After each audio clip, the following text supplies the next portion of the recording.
Eu quero dizer a vocês que quem me enviou aqui nessa noite é muito maior do que eu.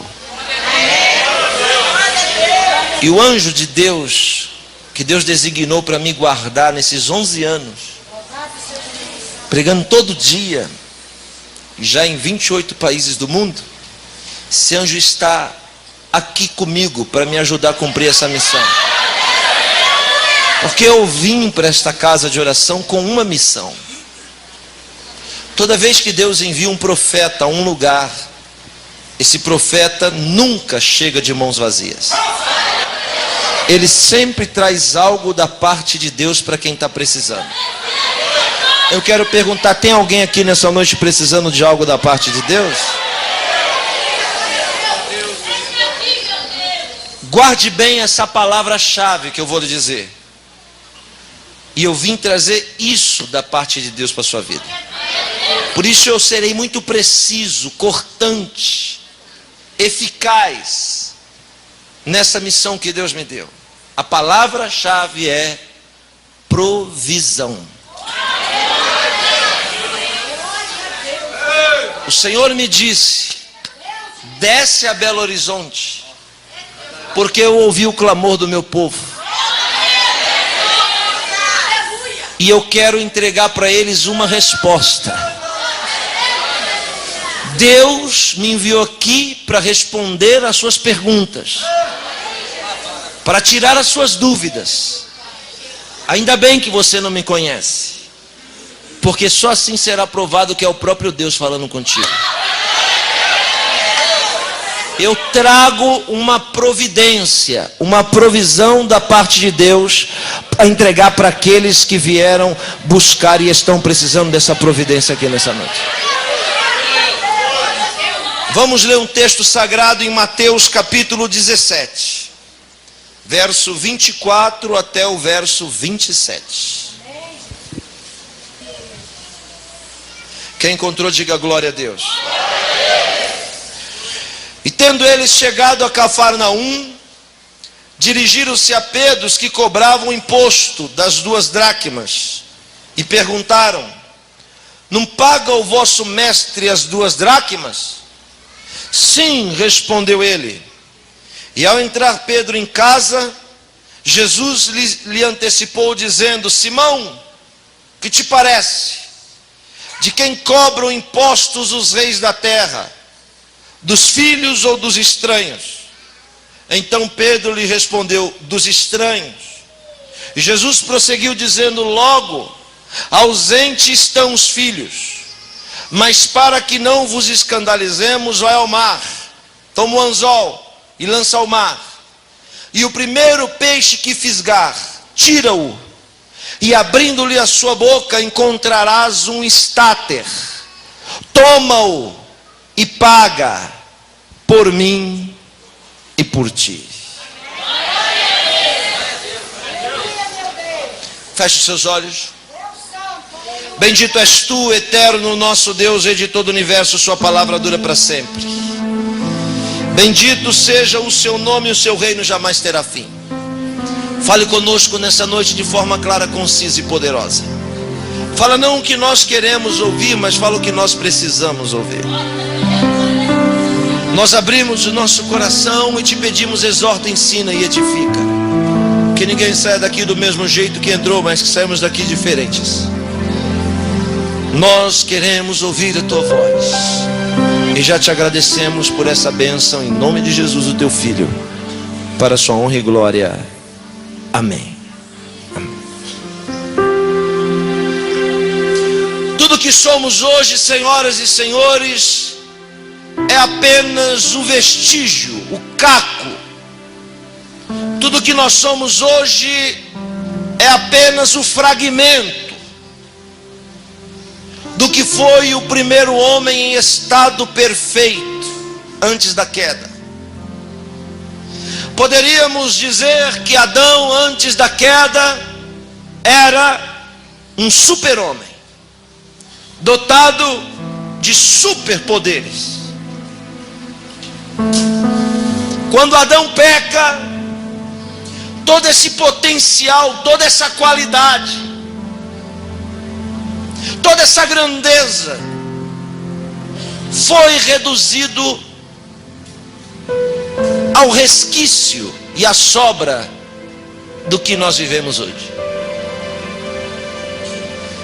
A condição existencial do primeiro homem antes da queda era totalmente diferente da condição que nós temos hoje. Por quê? Porque hoje nós, humanos, vivemos encarcerados nessa prisão domiciliar chamada tempo. Estamos presos nessa matéria como uma bola de ferro e deixamos de ser intensamente livres e espirituais e passamos a ser intensamente físicos, materiais e temporais. Temporal quer dizer tempo. Então, se nós somos seres que existimos por enquanto no tempo, todos nós aqui sabemos muito bem que o tempo são três. Tempo é presente, tempo foi passado, tempo será futuro.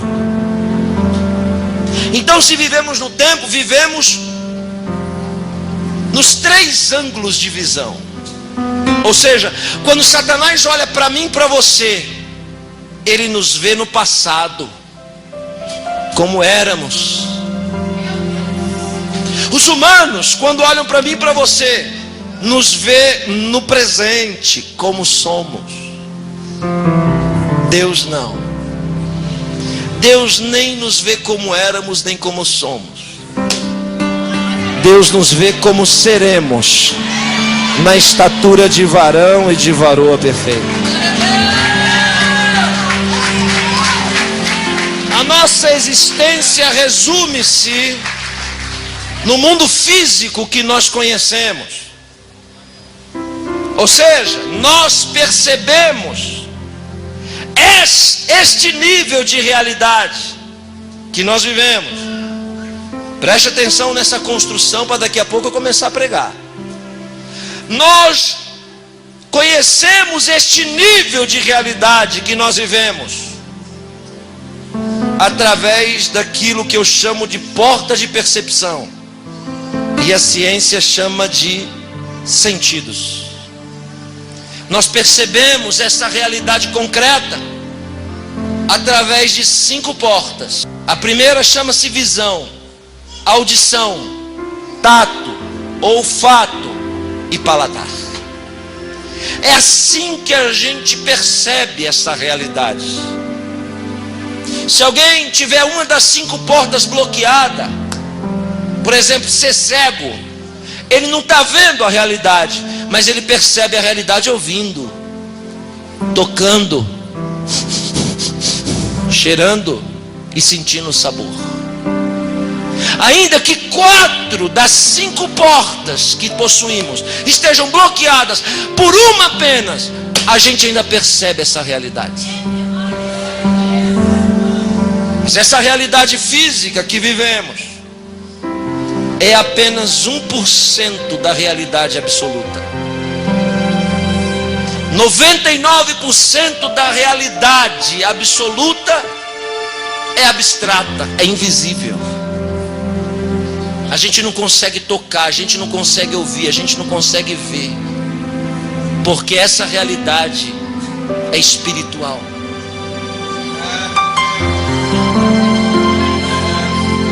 Ninguém aqui está vendo, ninguém aqui está ouvindo, ninguém aqui está sentindo, ninguém aqui está experimentando, mas é real, é verdade.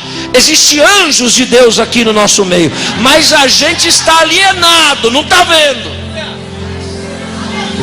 Onde somos diferentes de Adão? É que antes da queda, Adão via o mundo espiritual com a mesma intensidade com que nós estamos vendo agora o mundo físico. Só que quando Adão pecou, ele tinha um sentido a mais.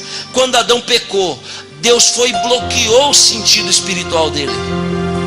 E aí agora, nós vivemos alienados ao mundo espiritual. Aí Deus vem e inventa, para substituir esse sentido, Deus vem e inventa a fé. O que é a fé? A fé é acreditar no que você não está vendo. A fé é acreditar no que você não está tocando. A fé é acreditar no que você não está ouvindo.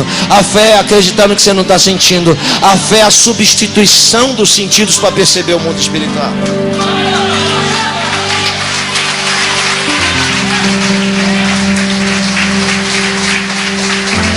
Vivemos alienados a esta realidade absoluta.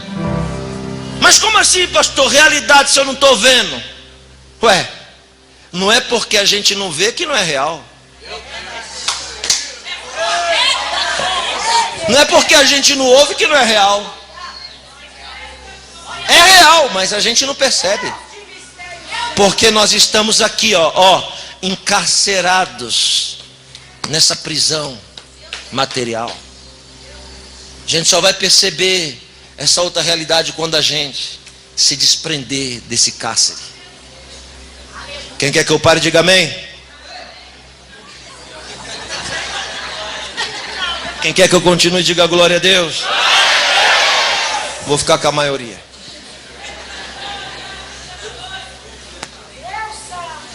O apóstolo dos gentios, pastor Isaías, diz que Deus colocou uma cortina, um véu em nós, para que a gente não veja a atuação desse mundo misterioso. Ele chama essa cortina de escama nos olhos. A gente não enxerga a atuação. Olhe para cá, olhe para mim. Acredite no que eu estou falando. Eu não vim aqui por acaso. Eu sou resultado de uma conspiração espiritual, de um trabalhar que Deus fez para me trazer. E você também não está aqui porque quer. Você está aqui por causa de um propósito, de algo maior do que você que te trouxe aqui hoje. E a gente não vê, não ouve, não toca, porque todo esse trabalhar, toda essa influência é abstrata. Só existe uma palavra neste mundo capaz de sintetizar o que é o céu, o reino dos céus e o mundo espiritual. A palavra mistério. Quando alguém quiser falar sobre o céu se define em uma palavra: mistério. Porque tudo que a gente sabe dele é muito pouco diante daquilo que ele é. Aleluia. Mas eu me lembro bem, ouça o que eu vou dizer. Eu converti em 93, eu me lembro bem, olhe para cá, que em 93 alguém tentou me evangelizar, ou, aliás, na intenção de fortalecer minha fé. Em 93 alguém me deu uma fita cassete, era um testemunho de um homem que, segundo ele, tinha ido no céu e no inferno. Naquela época não tinha muito CD, quem tinha CD era milionário, então era fita cassete. Era o testemunho de um irmão chamado Adão. 93. A pessoa disse assim para mim, assiste esse DVD aqui, mas faz o seguinte, jejua 3 dias antes, que é muito forte. Eu peguei no CD, na fita, me tremendo, assim, com medo. Meu Deus do céu. E aí, olhe para cá, 93. Eu me lembro que ele disse que quando ele chegou no céu, tinha um anjo esperando ele no céu. Claro. Tinha que ter um anjo mesmo no céu. Vai ter um demônio no céu? Mas eu gosto de pensar sobre a mente hollywoodiana de roteiristas evangélicos que inventa tanta coisa que até Deus duvida. Ele disse que quando ele chegou no céu, tinha um anjo, pegou ele pela mão e levou numa sala, e na sala tinha um guarda-roupa enorme. Lá no céu, um guarda-roupa. Aí ele perguntou para o anjo: anjo, que guarda-roupa é esse? O anjo deu aquela risada. Eu vou lhe mostrar, Adão. Aí o anjo foi e abriu a gaveta do guarda-roupa. Segundo ele, a gaveta estava cheia de cabelo. Aí ele perguntou para o anjo: mas anjo, que cabelos são esses? Aí o anjo: esses são os cabelos das irmãs que cortaram escondida do pastor. As irmãs que raparam o sovaco escondido do pastor. Ei, olhe para cá, irmão. Nós não estamos mais de 93 não, tá? Então eu lhe digo, pode rapar o sovaco que você vai entrar no céu. Rapa esse trem, porque isso é muito feio.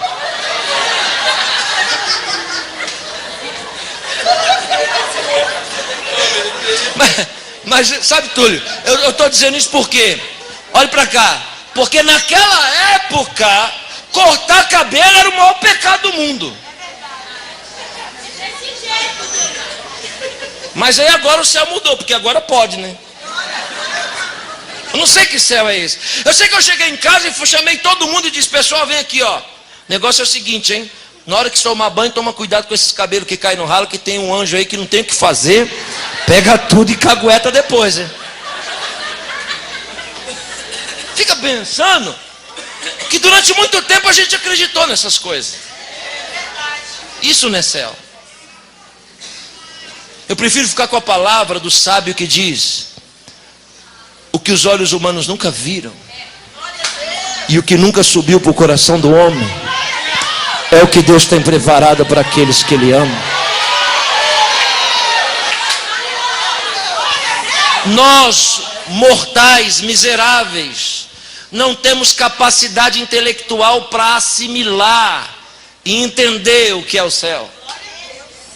Então só tem uma palavra que sintetiza o que é o reino dos céus: o mistério. Diga comigo, mistério. Mais forte. Quando alguém perguntar para você que lugar é esse que você vai dizer: é o mistério. É muito mais do que a gente imagina, é muito mais do que a gente precisa, é muito mais do que a gente quer. Aleluia. É muito forte. Aqui neste mundo, preste atenção, tá? No que eu estou pregando. Aqui no mundo físico, existem duas coisas que simbolizam o reino dos céus. Porque, olhe para cá, preste atenção no que eu vou dizer. O que é o reino dos céus? Eu vou dizer, o reino dos céus é um ambiente regido por um poder, que tudo que adentra esse ambiente, esse poder transforma em outra coisa. Vou dizer de novo, o reino dos céus é um ambiente. É só você se lembrar da oração de Jesus: venha a nós o teu reino. Então o reino pode estar dentro de você. É um ambiente. É um ambiente dominado por um poder. Não é uma força, é um poder. E quando esse ambiente, alguém adentra nele numa condição, esse poder transforma essa condição em outra. Preste atenção no que eu estou lhe dizendo. Existem duas coisas no mundo físico, que é o emblema, que é o símbolo e que representa esse reino dos céus. A primeira coisa chama-se terra. Diga bem forte comigo. Terra. Eu não ouvi. Está fraco. Terra. Eu achei que mineiro era mais avivado. Terra. 1, 2, 3. Terra. Agora sim. A terra é o emblema do reino dos céus. Por quê? Porque tudo que lança nela, misteriosamente por ela é transformado. Aleluia. Vou lhe dar um exemplo. Ouça. Estou construindo a mensagem para daqui a pouco pregar. Você pega um carro e bota em cima de um terreno. Liga o carro, deixa ele funcionando. Aí você olha, você está vendo o carro, você está ouvindo o carro, você está tocando o carro, você está sentindo o cheiro dele. Isso quer dizer o quê? Que este carro está no nosso mundo, na nossa realidade, porque a gente está percebendo ele. Mas, sem distração, se a gente cavar um buraco bem fundo, pegar esse carro e colocar dentro do buraco e cobrir esse carro com terra, a gente já não está mais vendo o carro, a gente não está mais ouvindo o carro, nem tocando nele. Isso quer dizer que o carro saiu do nosso mundo e entrou no mistério. que vai acontecer debaixo da terra? A terra misteriosamente vai cobrar do carro que é dela de volta. E quando a gente tirar o carro de lá, ele foi transformado em outra coisa, mas já não é mais o carro. Veja como a terra é o emblema do mistério do céu. Quer ver uma segunda coisa, um segundo exemplo? O corpo humano. O que a gente tem que fazer com o corpo humano quando a gente morre? Eu não entendi. Desculpa, eu não ouvi. Por que Deus ordena que o corpo tem que voltar para a terra? Eu vou lhe dizer, porque a terra é o emblema do céu. E foi do céu que a gente veio. Então é para o céu que a gente tem que voltar.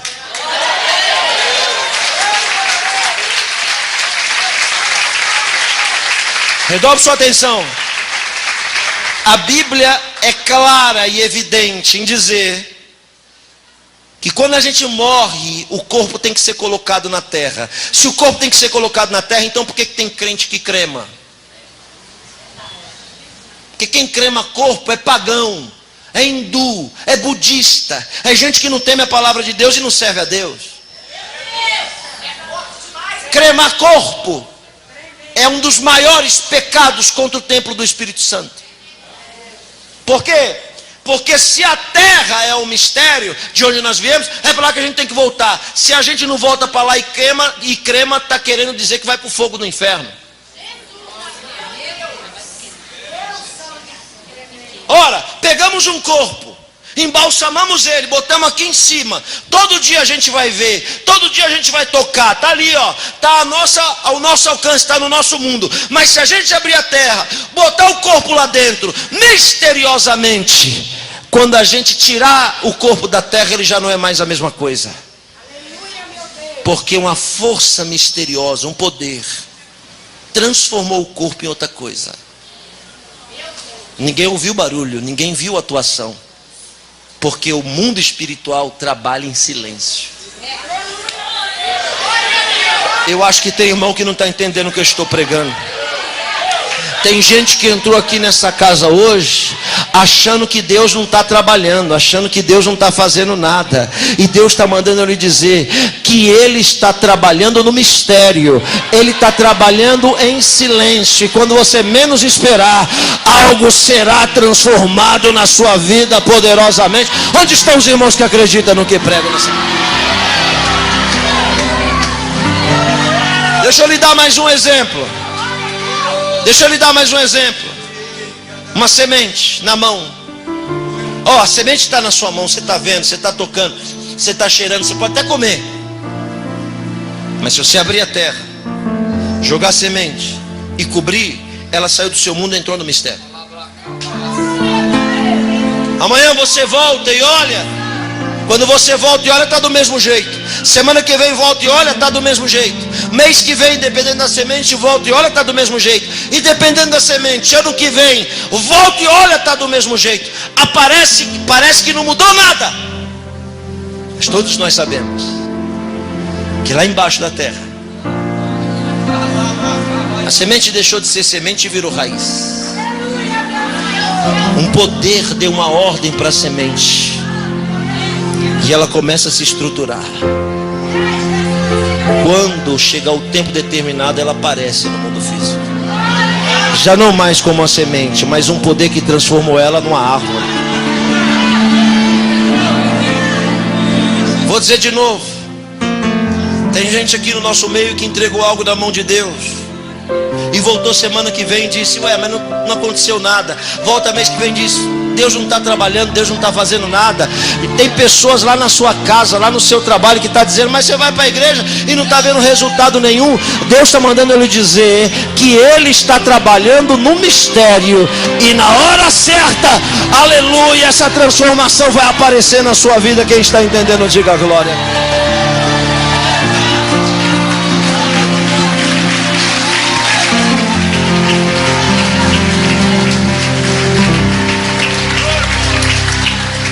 A segunda coisa no mundo físico que simboliza o reino dos céus é a água.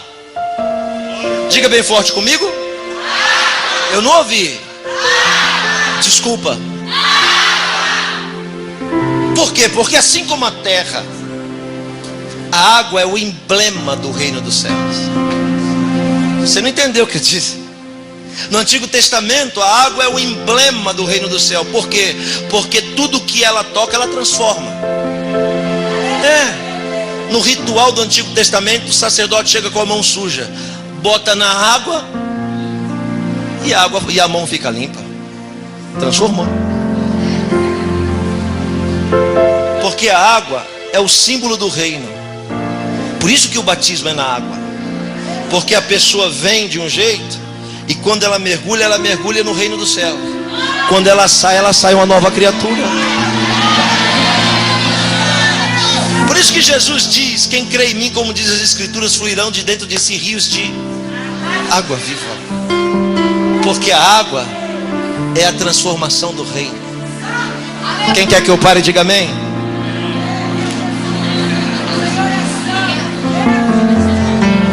Quem quer que eu continue, diga glória a Deus.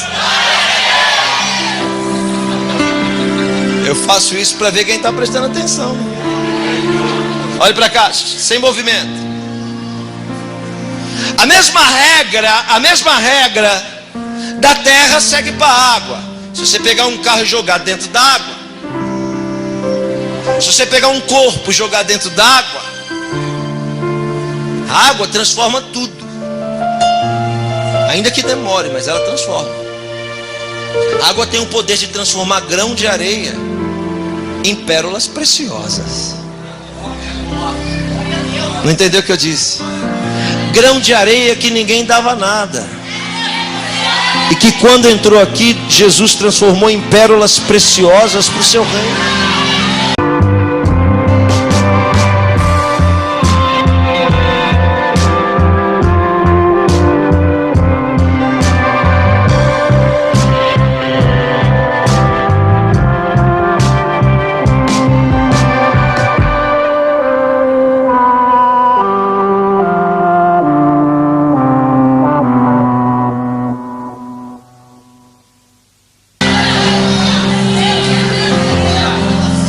Você já foi no mar? Eu acho que é difícil, que o mar está longe de vocês aqui, né?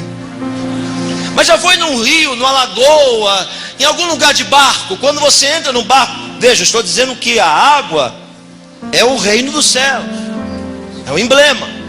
Então você entra num barco e vai na água, ó, aqui, ó, você está no barco. Alguém te liga e você diz assim: estou aqui na água. Mas você não está na água, porque o barco, preste atenção, o barco te mantém na água, mas pelo lado de fora.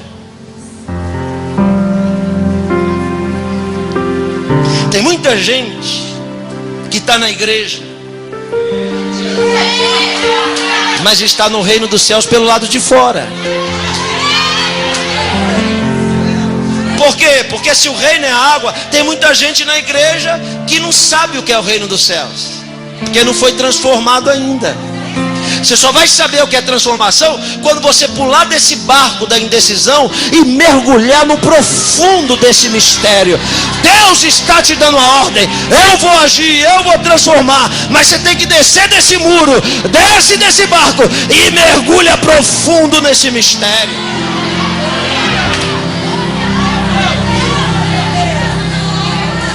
Terminei de construir a base da mensagem, agora eu prego.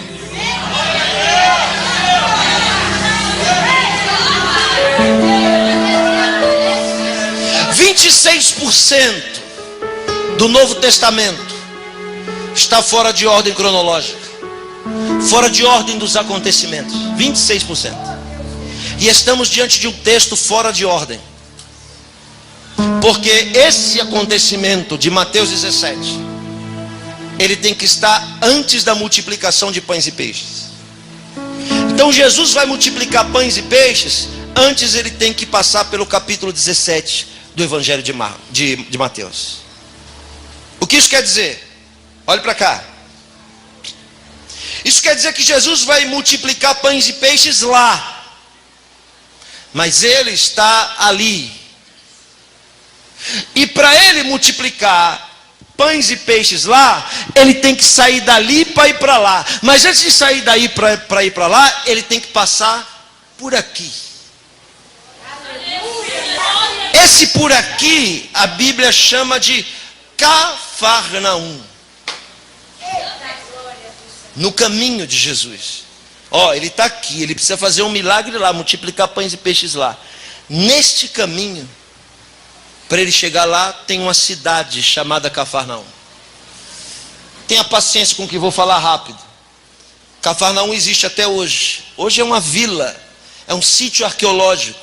Há 2000 anos atrás era uma das maiores cidades da Palestina, visto que não existia Israel naqueles dias. Aquela terra toda era chamada de província da Judéia, porque quem mandava ali era Roma. Redobre sua atenção. Roma foi o maior império que o mundo já viu, e se tornou grande por causa da estratégia de conquista. Roma herdou uma estratégia, uma filosofia de guerra, de um grande conquistador que morreu cedo, chamado Alexandre o Grande. Era grego, helênico.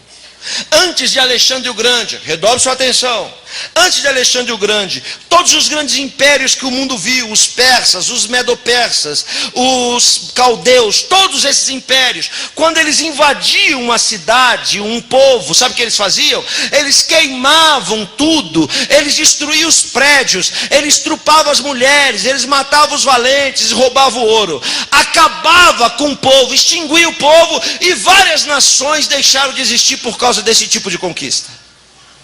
Quando Alexandre o Grande começa a conquistar o mundo, o que ele faz? Quando ele invade um país, ele não mata ninguém, ele não destrói nada, ele prende todo mundo, leva na praça e diz o seguinte: a partir de hoje eu sou o rei de vocês, e eu não vou matar ninguém, eu não vou destruir a religião de vocês, eu não vou destruir a cultura de vocês, eu não vou destruir a língua de vocês. Olha a estratégia de Alexandre: eu vou dominar sobre vocês e só duas coisas vou exigir.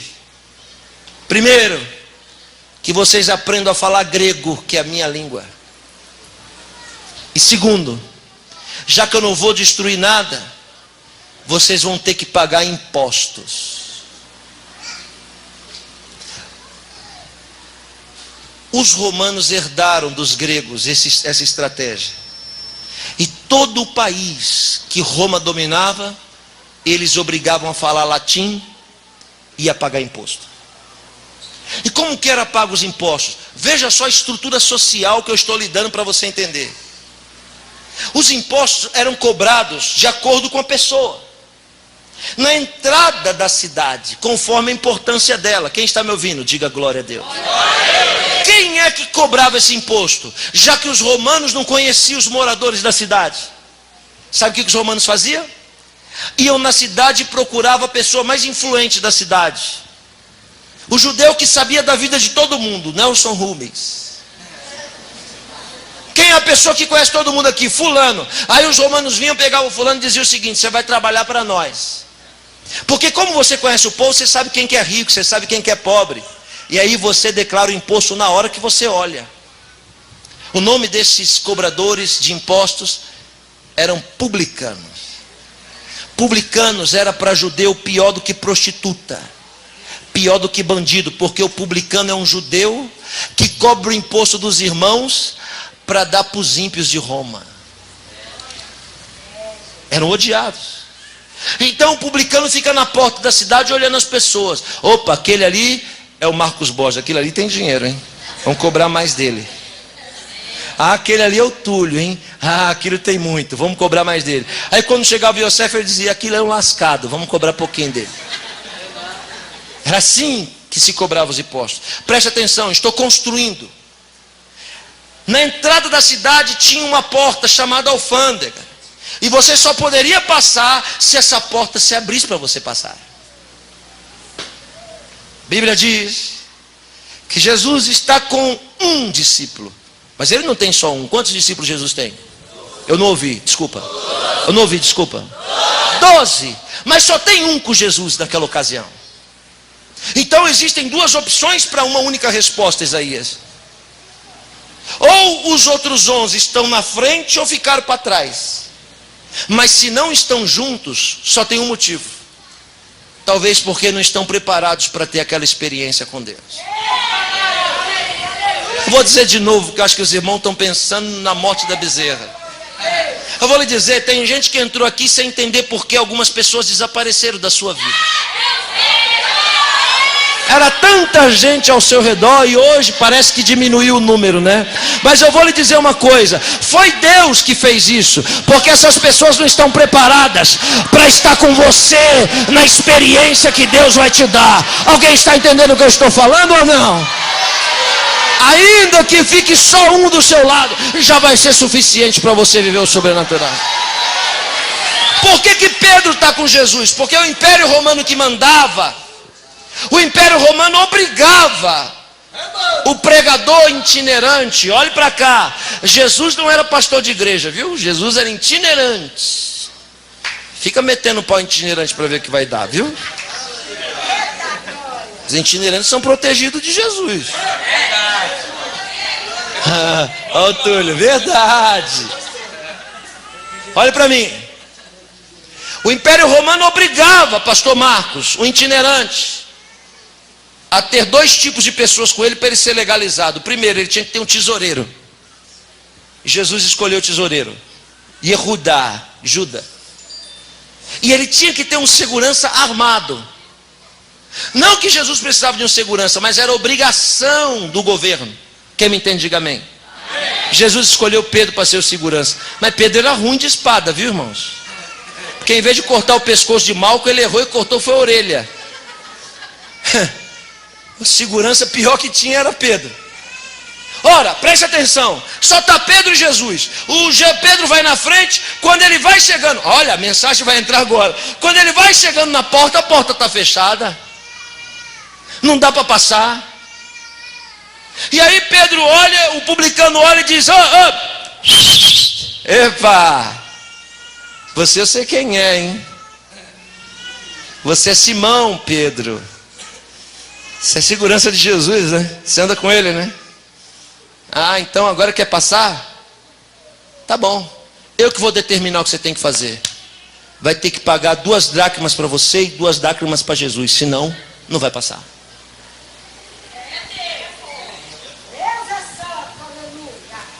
A porta estava fechada.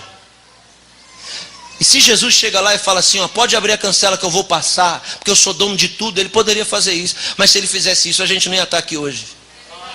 Sabe por quê? Porque ele ia quebrar o mandamento da Bíblia, que é o desacato e o desrespeito a um princípio de autoridade. Aquela alfândega é o símbolo da autoridade do império. Ou seja, eu estou falando de alguém que tem a chave que abre e ninguém fecha. Fecha e ninguém abre. Mas agora, este alguém chamado Jesus está parado diante de uma obstrução, de uma porta fechada que ele não manda abrir. Tem gente que acha que eu vim brincar aqui, não é? Então vai, segura essa daí no peito, ó. Existem pessoas aqui no nosso meio que tudo na sua vida está parado, estacionado, que não anda, que não acontece. Entra dia, entra mês, sai mês, entra ano e sai ano, e você não consegue sair do lugar. Por quê? Porque existe uma obstrução, uma porta fechada, trancada. Muitas Deus já abriu, mas essa agora é um grande impedimento na sua vida. E para você viver o milagre que você tem que viver lá, essa porta tem que abrir. Quer saber mais? Você já fez de tudo para essa porta abrir. Você já cantou, você já pulou, já falou em línguas, você já foi no monte, já foi na vigília, você já dançou, já pregou, já cantou, você já fez voz, você já fez tudo, e essa porta não abre. Aí Deus te trouxe aqui para lhe dizer como é que ela vai abrir a partir de hoje. Quem aqui precisa de uma grande porta que seja aberta? Quem aqui sente que existe uma resistência e um impedimento na sua vida que impede você de viver uma grande experiência com Deus? Deus está lhe dizendo: eu vou tirar esse impedimento da sua vida, eu vou tirar esse tropeço da sua história, eu vou abrir essa porta, e aquilo que eu tenho que fazer, eu vou fazer. Mas você já fez de tudo, essa porta não abre. Já cantou, foi para a vigília, já fez de tudo e não abre. Não abre por quê? Eu vou lhe dizer por quê. Você tem uma chave aí, pega uma chave rápido. Eu preciso ouvir barulho de chave. Pode pegar, irmão. Preciso ouvir barulho de chave. Quem tem chave, faz barulho. Mais forte que puder. A igreja, a igreja. Vamos que é profético. Vamos, só para quem acredita. Eu quero ouvir barulho de chave. Ok. Segura ela aí. Olhe para mim. Essa chave abre algum tipo de porta, sim ou não? Sim. Talvez abra a porta da sua casa. Talvez abra a porta do seu carro. Talvez abra a porta do seu comércio, do seu trabalho. Então essa chave abre porta, sim ou não? Sim. Mas eu continuo lhe perguntando. Essa chave que você diz que abre porta, abre a porta da pessoa que está do seu lado? Não. Mas você diz que abre porta. Por que a sua chave não abre a porta da pessoa que está ao seu lado? Eu vou lhe dizer, por um único motivo. Porque o segredo é diferente.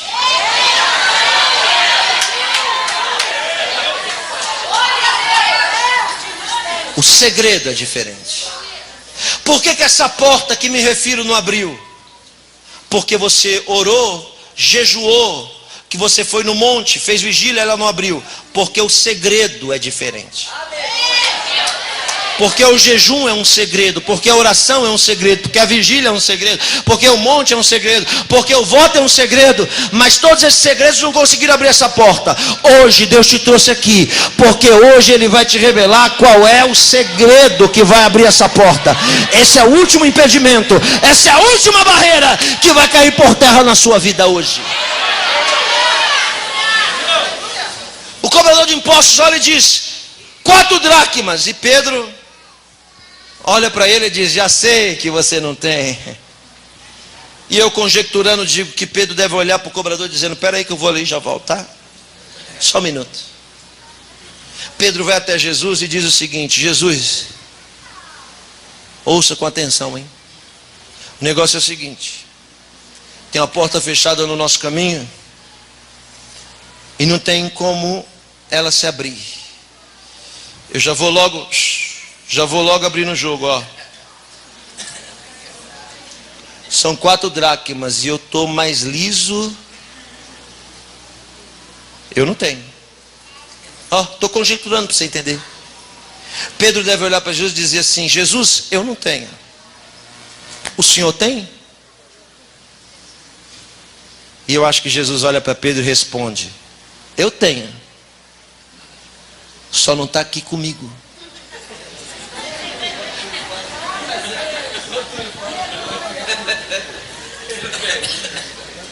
Diga bem forte essa frase: eu tenho. Só não está aqui comigo. Olha aqui para quem está perto de você e diga a frase, vai.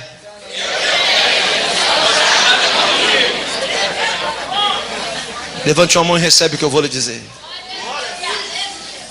Tudo o que a gente precisa, tudo o que você veio buscar, Deus já tem pronto para te entregar. O único problema é que a gente não sabe onde está. Mas Deus lhe trouxe aqui para lhe dizer onde está. Eu vou lhe dizer onde está. Diga bem forte: eu tenho. Só não está aqui comigo. Posso lhe contar um testemunho rápido? Posso ou não? Quase 2 anos atrás, um amigo meu judeu de São Paulo me ligou e disse: Akiva, vem aqui que eu peguei um carro aqui num negócio que eu fiz. Eu quero vender esse carro para você. Eu fui lá. Vem aqui andar no carro. Eu andei no carro. Depois que eu andei no carro, ele perguntou: você gostou? Eu disse: gostei. Ele disse: é seu. Eu disse: obrigado. Ele disse: obrigado não, tem que pagar. Disse: tem que pagar? Ele disse: tem. Falei: é quanto? Ele falou: vou vender mais barato do que o preço certo. Falei: quanto? Ele falou: barato, 400. Eu disse: 400 o quê? Reais? Ele disse: não, 400 mil reais. Eu disse: barato. É barato, então é seu. Eu disse: obrigado. Ele falou: não, tem que pagar. Que é aqui? Você não tem os 400? Eu disse: quem, eu? Eu tenho. Só não está aqui comigo.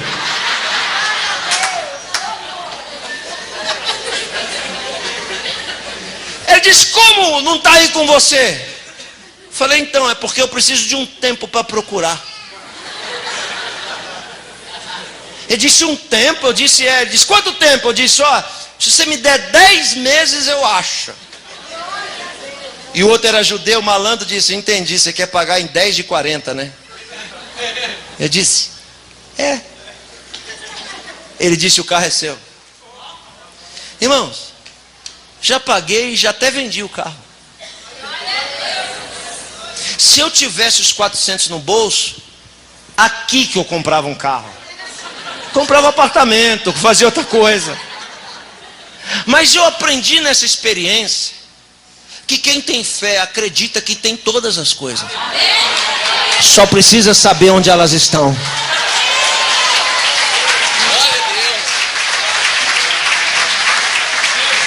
Aponta assim, ó, para quem está perto de você e diga: tudo o que você precisa, Deus já tem preparado para te dar. E Ele te trouxe aqui hoje para te dizer onde está. Quantos podem glorificar o nome do Senhor aqui nessa noite? Pedro olha para Jesus e diz: então, são 4 dracmas para pagar para nós passar. Eu não tenho, você tem? Jesus diz: tenho. Então me dá, peraí, calma. Pedro, você acredita no que falo, no que eu prego? Pedro disse: claro. Então, se você acredita no que eu falo, você vai fazer o que eu mando. Porque quem acredita em Jesus faz o que Ele manda. Tem muita gente dizendo que acredita em Jesus, mas dá ouvido para o diabo e só faz o que o diabo manda. Porque eu nunca vi Jesus mandar fofocar, eu nunca vi Jesus mandar falar mal, eu nunca vi Jesus mandar... nunca vi. Quem manda fazer essas coisas não é Jesus. Ainda bem que aqui em Belo Horizonte não tem essas coisas, só lá na minha terra.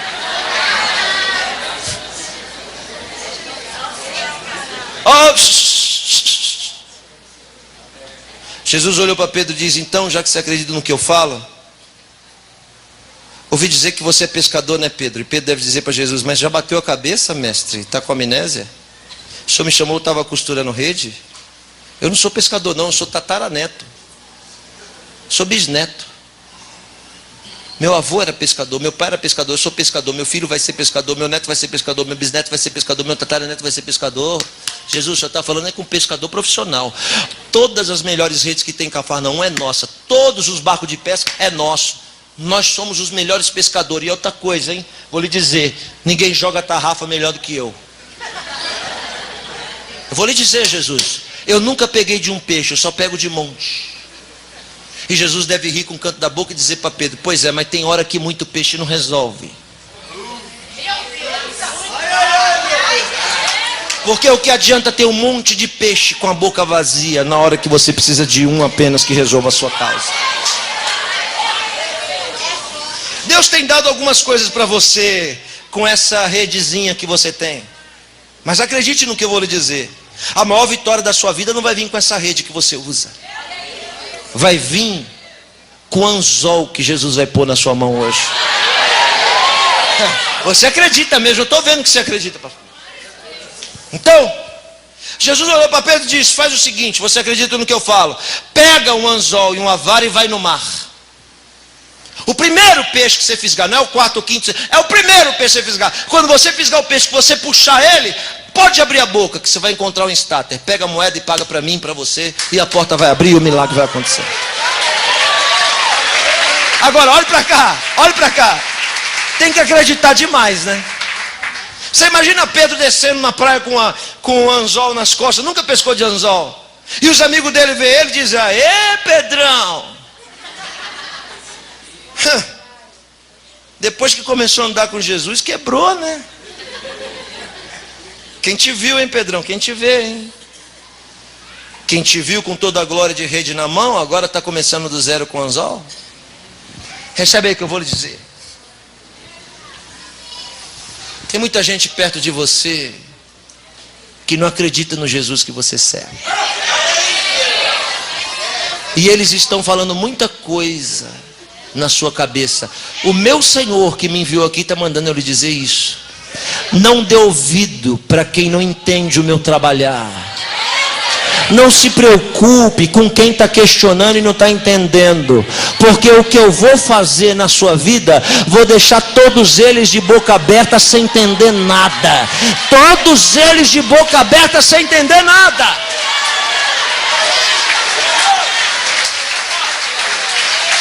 O que a gente tem que fazer? Acreditar. Pedro jogou, olha aqui, Pedro joga de dentro do barco o anzol dentro da água. Ora, a água é o quê? É o reino do céu. Ele está aqui e ele joga o anzol dentro do reino. Sabe o que acontece? O peixe vem, morde o anzol. Quando Pedro puxa o peixe abre a boca e faz isso. Vomita um estáter em cima de Pedro. Eu estou falando de um Senhor que tem poder. Poder de fazer um peixe vomitar um homem. Será que ele não tem poder de fazer vir à tona aquilo que a gente precisa, que é tão pouco diante daquilo que ele pode fazer? Deus mandou o peixe vomitar, foi Jonas. E o que é um estáter na boca de um peixe? Quando o peixe joga em cima de Pedro, Pedro pega o estáter. Aonde o peixe estava? Escondido. No mistério. Aonde a providência estava? Escondida. No mistério. Quem está me ouvindo? Sem movimento.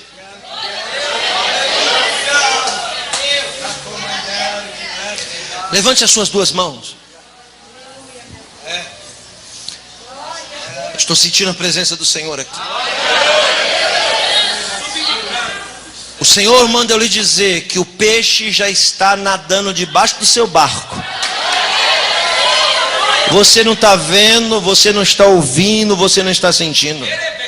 Eu não sei quem é esse peixe, mas eu só sei de uma coisa: quando esse peixe abrir a boca, ele já está incomodado. Eu não sei se é seu patrão, se é o médico, se é o juiz, se é o advogado. Eu não sei quem é esse peixe, mas uma coisa é certa: Deus vai usar esse peixe. Você ainda não viu esse peixe, tá? Essa é a resposta. Você está achando que você conhece peixe. Deus está mandando dizer: você nunca viu esse peixe. Você vai ver esse peixe nos próximos 14 dias. Nos próximos 14 dias, esse peixe vai aparecer na sua vida. E quando ele abrir a boca, ele vai liberar aquilo que você está esperando e veio buscar aqui nessa noite.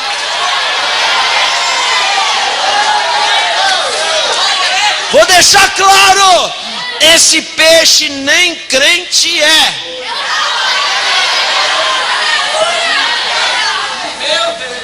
Deus já está incomodando esse peixe. Ele vai abrir a boca e vai sair da boca desse peixe a resposta e a providência que você está esperando. Quem precisa de uma providência de Deus, levante a mão.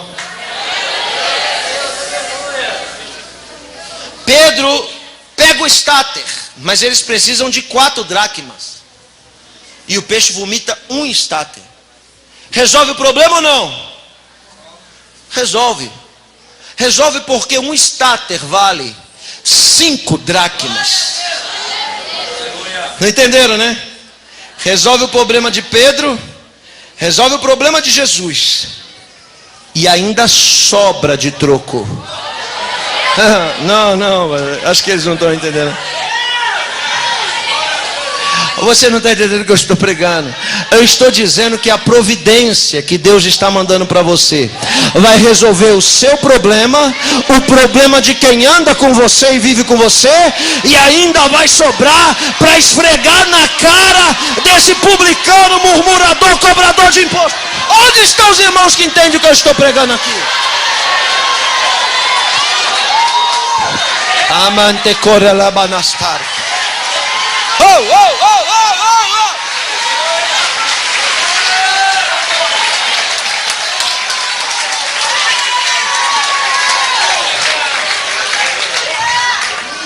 Pedro chega para o cobrador e diz: está aqui, ó. E agora é o seguinte, o problema é seu, passa o troco para mim agora.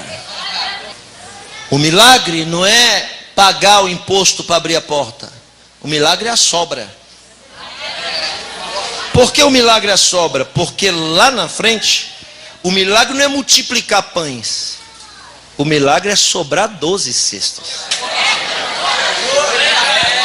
Eu acho que eu vou dizer de novo, que os irmãos estão demorando para processar. Eu estou falando com gente que está aqui, que não tem nada do que está precisando.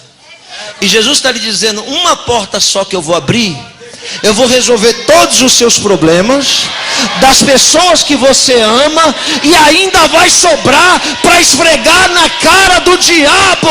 Quem não tem agora vai ter sobrando. Agora você entendeu e pode dar uma glória a Deus melhor, não pode? Aleluia! Olha só o que eu estou dizendo.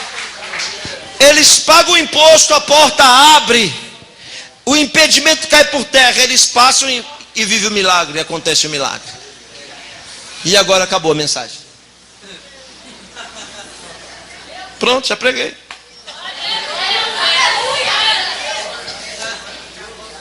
Posso falar uma última coisa? Posso? Tá bom.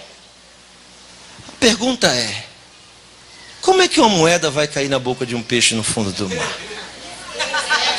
Não, as irmãs que aqui estão, que já foram na praia no Rio, e perderam pelo menos uma vez na vida, ou um brinco, ou um anel, ou um pingente, se achar no raso, pode vir dar o testemunho que é milagre. Isso quer dizer o quê? Se não acha no raso, como é que vai achar no profundo?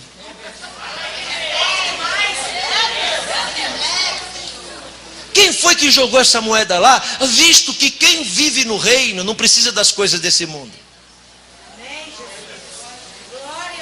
Peixe não precisa de dinheiro para comprar pão. Me dá 5 pães aí, que eu tenho aqui um starter. Vou dizer de novo, vocês não entendem. Quem vive no reino é suprido pelo reino. Não precisa depender das coisas desse mundo. Alguém está entendendo o que eu estou falando? É por isso que está escrito que o justo viverá pela fé. Preste atenção, crente. Ouça o que eu estou lhe dizendo. Quem jogou essa moeda lá? Não sabe? Eu sei, vou lhe falar. E eu tenho certeza do que vou falar. E lá no céu você pode me colocar de frente com Jesus e falar: esse pregador disse isso, é verdade? E Jesus vai me abraçar e dizer: é. Como você sabe, Akiva? Sabe quem jogou essa moeda no fundo do mar? Eu vou lhe dizer: um pescador crente. Baseado em que o senhor diz isso? Eu vou lhe dizer: os pescadores de 2000 anos atrás ficavam 15 dias em alto mar. Em 15 dias existe no mínimo um Shabat. E todo sábado é sagrado para o judeu. Se é sagrado, ele tem que parar tudo que ele está fazendo e fazer um culto, não importa onde ele esteja. Quando o pescador judeu sai de casa, ele é obrigado a levar os pergaminhos da palavra de Deus. Não tinha Novo Testamento nem Bíblia, eram pergaminhos. Ele é obrigado a levar o pergaminho para fazer o culto em alto mar. Lá em alto mar, ele vai fazer o culto, ele pega um pergaminho e ele vai ser desafiado pelo texto sagrado que está escrito no pergaminho. Sabe qual foi o texto que o pescador leu? Não, vou lhe dizer. Eclesiastes 11:1. Lança o teu pão sobre as águas, e depois de muitos dias o acharás. Quando o pescador lê isso, ele diz: a palavra de Deus está me desafiando. Aqui estão as águas, eu estou no mar. Espera aí. E aqui está o meu sustento, o pão, um estáter. Se Deus está falando que se eu lançar na água eu vou achar, a palavra de Deus não mente. Olha o pescador, o que ele faz? O estáter está no mundo dele, está na mão dele, está no olho dele, está no mundo dele. Ele pega o estáter e lança no mistério. Quando ele lança o estáter no mistério, o estáter mergulha. Quando o estáter desaparece no mistério, o diabo sopra dizendo: perdeu. Mas eu vou lhe dizer, não tem nada que a gente faça para Deus que a gente perde. Tudo que a gente faz para Deus, Ele guarda, para no momento que a gente mais precisar, Ele devolver para nós supervalorizado. Aleluia, estou sentindo a presença dele aqui. Quando ele jogou a moeda, o peixe veio, engoliu a moeda e guardou. Eu vou dizer uma coisa muito séria, guarda aí o que eu vou dizer. Tem gente aqui que já fez muita coisa boa para Deus, esperando um resultado naquele dia, naquela hora, e o resultado não veio. E aí você diz: o pastor mentiu, a palavra falhou. Não. Deus, que é sábio, guardou tudo que você fez no banco do mistério, em crédito para você. Sabe por que você está de pé? Sabe por que você resiste tanta provação? Sabe por que você resiste tanta luta? Você não sabe por quê, mas eu vou lhe dizer por quê. Porque você tem crédito com Deus. Porque se não tivesse crédito, já tinha desfalecido, nem aqui estava. A prova do que eu estou falando? Isaías capítulo 38. Deus, que não mente, mandou o profeta dizer para o rei: vai lá e fala para o rei que vai morrer e não vai viver. O profeta Isaías chegou e disse para o rei: pode arrumar a casa, vai morrer e não vai viver. Virou as costas e foi embora. Deus mente? Não. Mas quando o rei recebeu a palavra de Deus, o que o rei faz? Botou a cara na parede: desviado! Botou a cara na parede e disse: Deus, o senhor lembra que um dia eu andei na sua presença? O senhor lembra que quando eu cheguei aqui só tinha poste ídolo de Baal? Eu derrubei tudo e purifiquei o altar. O senhor lembra que foi eu que coloquei a casa de pé de novo? Ora, Deus, que não deve nada para ninguém, abriu no céu o livro dos créditos e viu que o rei tinha 15 anos de crédito. Deus passou um rádio para Isaías e diz: volta lá e fala para ele que eu estou pagando a conta agora. Não vai morrer mais, porque eu não devo nada para ninguém.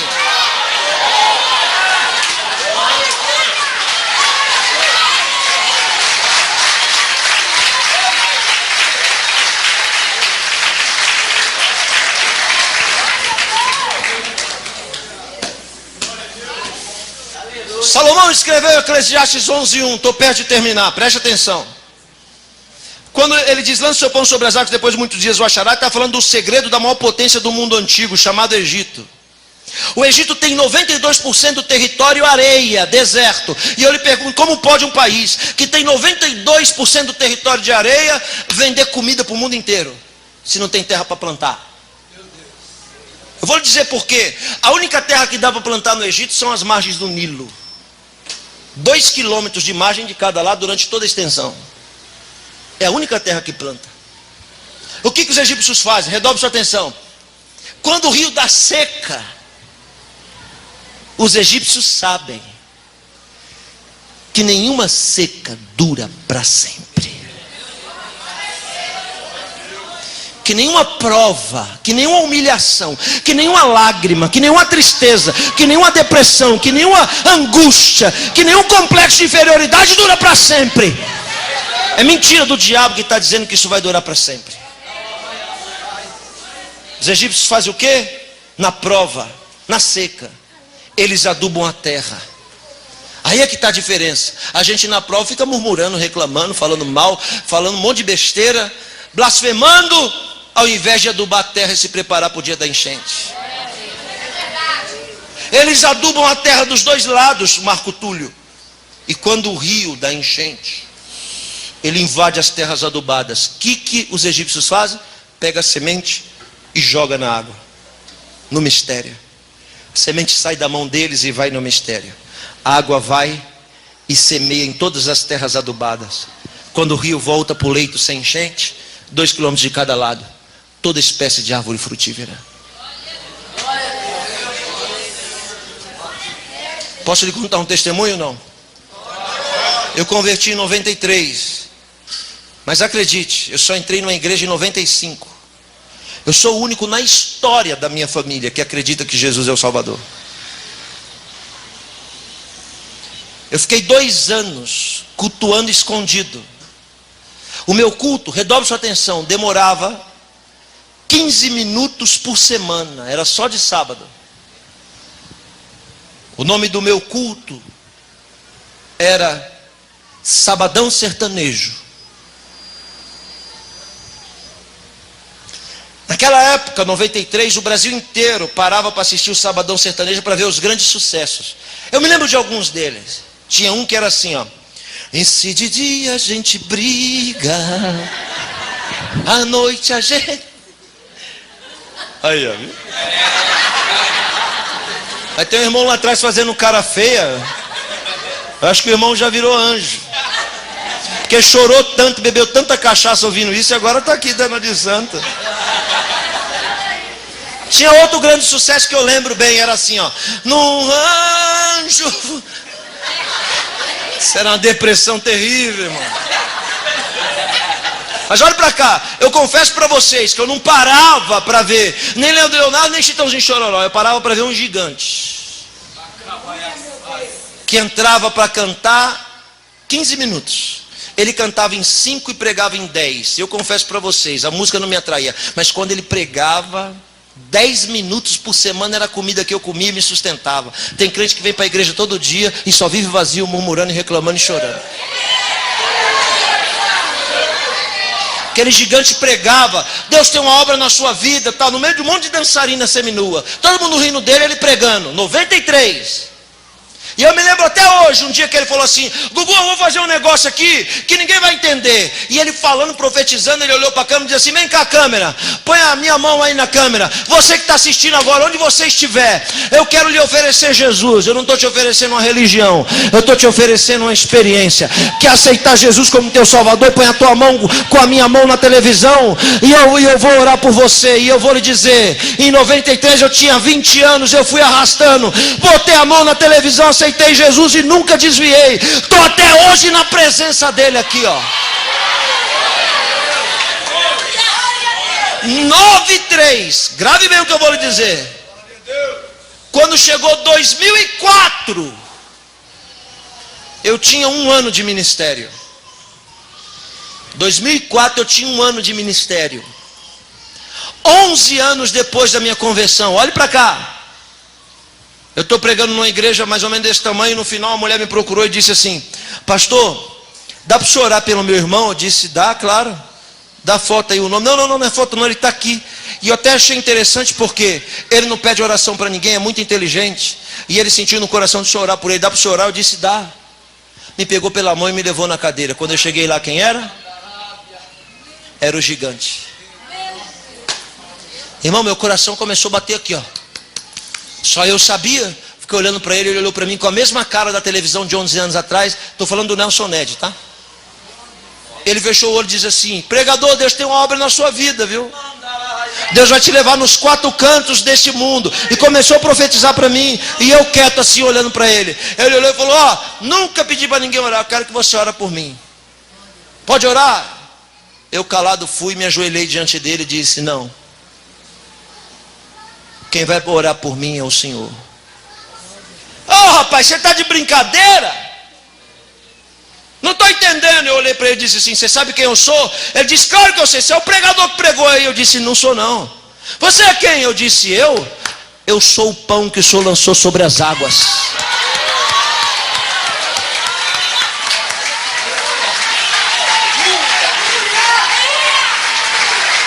Ele disse: como assim um pão que eu lancei sobre as águas? Eu disse: me converti na sua mão há 11 anos atrás, na televisão.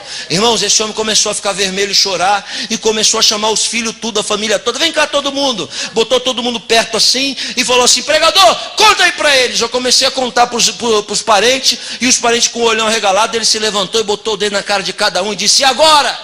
E agora? O que vocês têm para me dizer? Falei para ele: calma, pastor, o que está acontecendo? O que está acontecendo, pregador? Eu vou lhe explicar. Em 93 eu gastava do meu bolso 75 mil reais para manter o programa. Sabe o que esses murmuradores falavam? Que eu estava jogando dinheiro no lixo. E eu disse para eles que eu tinha gastado tudo com prostituta, com álcool, com bebida e com droga, e que ia gastar até o último centavo pregando o evangelho. Agora, pregador, você aparece dizendo que converteu, olha o resultado. Em 2004, eu nem sabia o que eu ia ser, né? Aí, eu olhei para ele e falei, se Deus fizer na minha vida tudo que o senhor falou, pastor, eu disse para ele, cada pessoa que for abençoada com o meu ministério, o senhor vai ter parte no reino. Irmãos, eu estou em casa dormindo e tem gente no mundo sendo abençoada com as minhas mensagens. São 7 milhões de visualizações no YouTube. Durante toda a minha vida, cada pessoa que for abençoada igual você está sendo agora, resultado do pão lançado sobre as águas. Quem precisa de uma providência da parte de Deus aqui, levante a mão. Vem aqui, pianista, toca aqui para mim. Eu quero que você feche seus olhos e põe a mão no seu coração. Feche seus olhos, curva a sua cabeça. Quem é que veio buscar uma providência da parte de Deus? Então você fecha os olhos.